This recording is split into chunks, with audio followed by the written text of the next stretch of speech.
Allahumma salli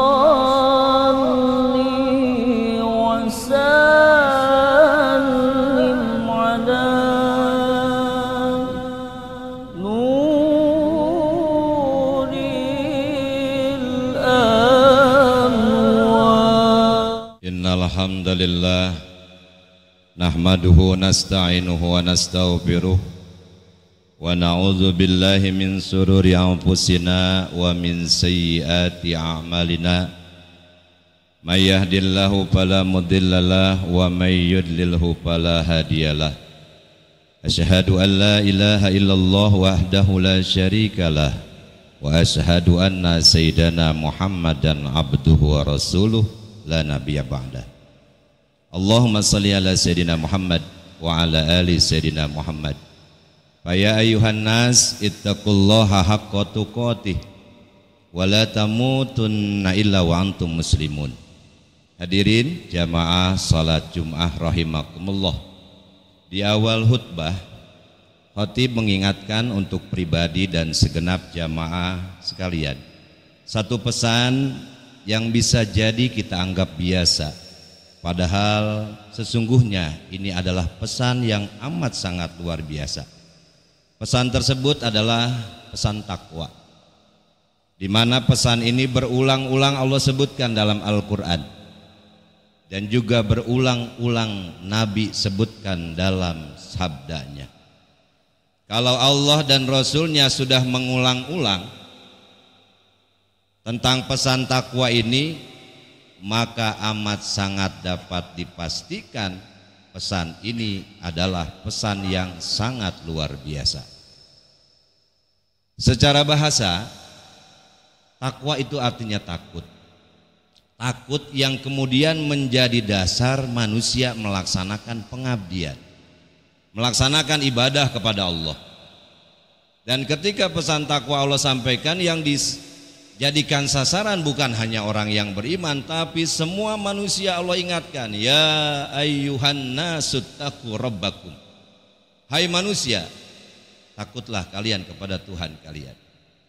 Bahkan lebih khusus Allah sebutkan dalam surat Al-Baqarah ayat 21. Bismillahirrahmanirrahim. Ya ayyuhan nasu taqu ya ayyuhan nasu ubudu rabbakum alladzi khalaqakum walladzina min qablikum la'allakum tattaqun. Wahai manusia, sembahlah Allah yang telah menciptakan kalian dan orang-orang sebelum kalian, yang dengan kalian menyembah Allah ini kalian akan menjadi pribadi yang takwa. Dalam ayat ini Allah sebutkan bahwa untuk menuju takwa Allah sediakan sebuah jalan, sebuah jembatan namanya ibadah. Dan jembatan ini perlu ditopang dengan 3 pilar. Pilar penopang jembatan ibadah kita ada 3 pilar. Yang pertama pilar itu bernama iman, yang kedua bernama Islam, yang ketiga bernama ihsan. Ketiga pilar inilah yang akan menopang jembatan ibadah kita supaya ibadah kita sampai kepada Allah Subhanahu wa taala. Pilar yang pertama iman. Syarat pertama dan utama kita melaksanakan ibadah supaya ibadah kita sampai dan diterima kepada Allah adalah adanya keimanan. Karena orang yang beramal tanpa adanya iman, sebanyak apapun amalnya, kelak di akhirat hanya akan dijadikan debu yang diterbangkan oleh Allah Subhanahu wa taala. Bismillahirrahmanirrahim. Wa qadimna ila ma 'amilu min 'amalin faj'alnahu haba'an mansura. Dan kami temukan, kata Allah, dari sekian banyak amal-amal manusia di alam dunia tanpa didasari iman, faj'alnahu haba'an mansura, maka kami jadikan amalnya tersebut seperti debu yang diterbangkan. Kemudian yang kedua, pilar kedua adalah Islam. Islam ini menjadi penting kehadirannya. Pilar yang kedua ini menjadi penting karena menjadi pembuktian kita punya iman kepada Allah Subhanahu wa taala.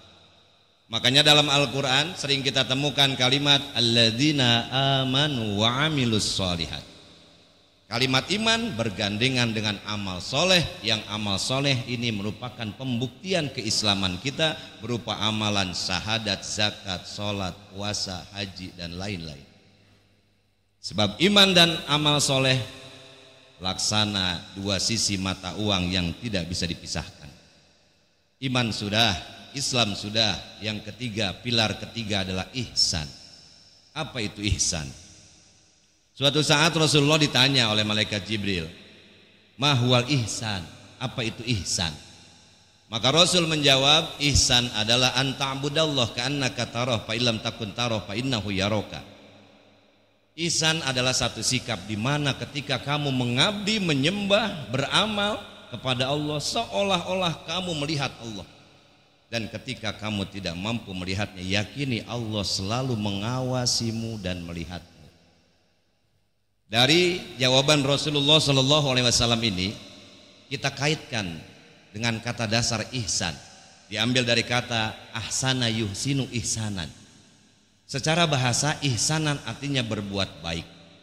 Maka ketika kita gabungkan makna ihsan dari bahasa dan apa yang dijawabkan oleh Rasulullah SAW, maka akan kita temukan ihsan adalah perbuatan-perbuatan baik yang dilakukan oleh seorang hamba yang didasari dengan iman, yang perbuatan baik ini semata-mata karena Allah, karena dia yakini Allah selalu mengawasinya.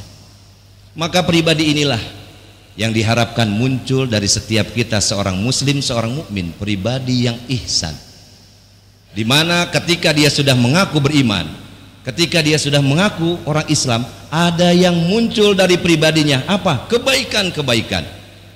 Yang kebaikan ini sasarannya bukan hanya kepada umat sesama, tapi kepada semua umat manusia. Karena ketika sudah bicara kebaikan, Allah tidak membeda-bedakan antara satu dengan yang lain umat-umatnya. Ketika Allah berikan nikmatnya, Allah tidak pilih ini umatku yang beriman, ini umatku yang berserah diri kepadaku, ini umatku yang kafir, tidak. Maka ihsan inilah yang dimunculkan ketika kita punya iman, ketika kita punya Islam, menjadi pribadi yang ihsan, pribadi yang selalu mengeluarkan kebaikan dengan kata-katanya, pribadi yang selalu mengeluarkan kebaikan dengan perbuatan-perbuatannya, pribadi yang selalu meyakinkan hatinya, kapan saya bisa berbuat baik. Dan semua itu landasannya tidak lain adalah karena Allah Subhanahu wa ta'ala. Karena dia meyakini ketika dia beramal kepada manusia, toh manusia tidak bisa memberikan pahala. Ketika dia beramal karena manusia, toh manusia tidak bisa mengampuni dosa. Maka ketika dia sudah sampai di titik ini, dia tidak akan sibuk beramal untuk manusia, karena manusia tidak ada apa-apanya. Maka dia yakini Allah sang penghapus dosa, Allah sang pemberi pahala, maka kebaikannya terarah kepada keihsanan kepada semua umat manusia. Semoga bermanfaat. Barakallahu li wa lakum fil Qur'anil azim wa nafani wa iyyakum bil ayati wa dzikril hakim wa taqabbala minni wa minkum tilawatahu innahu huwas samiul alim.